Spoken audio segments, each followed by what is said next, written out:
First John 3:17 and 18. But if anyone has the world's goods and sees his brother in need, yet closes his heart against him, how does God's love abide in him? Little children, let us not love in word or talk, but in deed and in truth. So again, I'll remind you that verse 11 governs this whole passage with the idea, the message being love one another. But, this is a conjunction, but if anyone has the world's goods. Now, let's just remember what was in verse 16. And the verse 16 is in the previous verse is the idea of laying down our lives. Okay, so this is the idea of self-denial and sacrifice is showed as love in verse 16. And that's big talk, and that's often, classified as theological talk, but John is making it very, very practical at this point.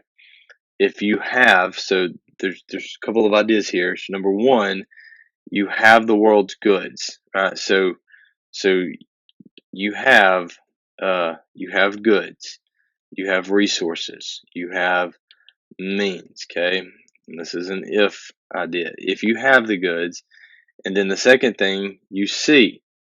So you see a brother in need.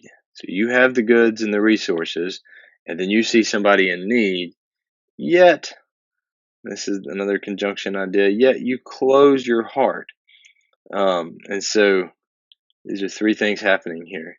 You have the goods, you see the need, and then you close your heart against the person who has the need. That's the person in need. Then how does God's love actually abide in? And this is going to be the you that I'm speaking to, the figurative. This person is here. Okay, the person with the goods.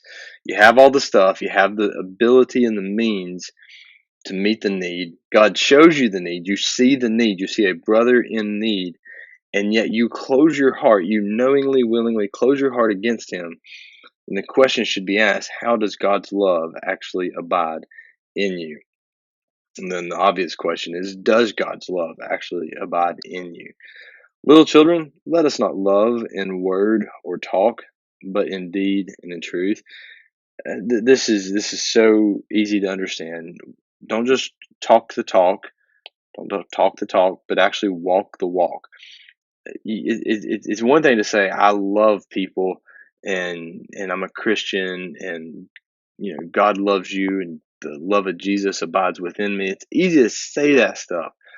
It's a whole other thing to do it in deed, to actually demonstrate the love of Christ, to do it in deed and in truth.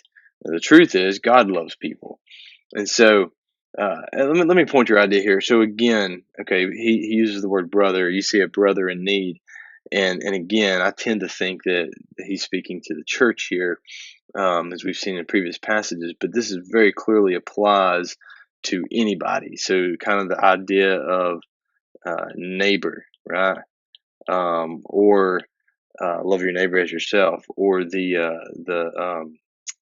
what's the Good Samaritan, right? So they would not have been considered brothers because of ethnicities, etc., and the hatred that's there. But in the Good Samaritan story, he sees a man in need. And so in that situation, when you see somebody in need, that person in need, I think it very easily applies to brother here. So in this regard, I think he likely is saying, just love people. And when you see somebody in need, help them. Do what you can do to meet their need and to help them. Um, and so again, we're filing all of this under the idea, the heading of love one another. Um, love people, help people, meet needs.